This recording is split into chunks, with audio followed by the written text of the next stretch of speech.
कल्याण डोंबिवली और कोल्हापुर नगर निगम चुनाव की मतगणना जारी है।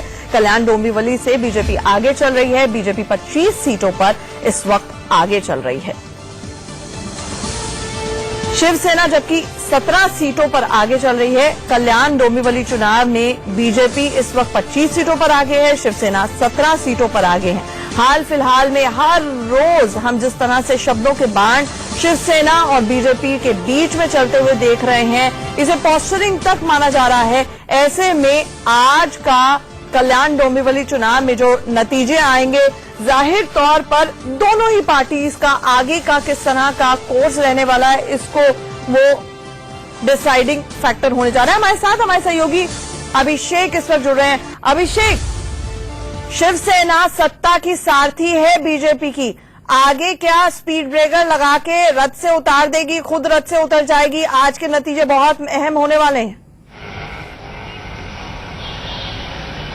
बिल्कुल सही कहा आपने। यही साथ आने वाले दिनों में हम देख सकते हैं महाराष्ट्र में, क्योंकि जिस तरह से एक ट्रेंड आ रहा है इस पूरे कल्याण मंडल चुनाव में, उससे साफ दिखाई पड़ा कि शिवसेना नंबर 1 पार्टी होने जा रही है। अब तक का बता दूं आपको कि 36 का जो ट्रेंड आया, 36 सीटों का, 122 सीटों में 36 सीटों पे शिवसेना 22 सीटों पर आगे चल रही है और वहीं बीजेपी सिर्फ 6 सीटों पर आगे चल रही है। इससे हम समझ सकते हैं साहब कि बीजेपी कहीं न कहीं उसकी हालत खराब दिखाई पड़ रही है और शिवसेना नंबर 1 पार्टी बनती हुई दिखाई दे रही है। और जिस तरह से उद्धव ठाकरे ने कमर कस ली थी और जिसे तीखे प्रहार किए गए थे, उद्धव ठाकरे ने साफ साफ बीजेपी पर आरोप लगाते कहा था कि जिस तरह से उन्होंने पीठ में छुरा घोंपा, यानी बीजेपी पर साफ उन्होंने एक बड़ा आरोप भी लगाया था। तो इसे साफ दिखाई पड़ रहा कि जनता ने शिवसेना को कहीं न कहीं सराहा है और शिवसेना के लोगों को वोट दे रही है और इसीलिए अब तक 36 में से 22 सीटों पर शिवसेना अकेले आगे चल रही है। इसलिए हम समझ सकते हैं कि आने वाले दिन बीजेपी और शिवसेना के बीच जो खटास पैदा हुई है वह और होगी और दोनों हम समझ सकते हैं कि जो रथ पर चढ़े हुए हैं उद्धव ठाकरे यानी शिवसेना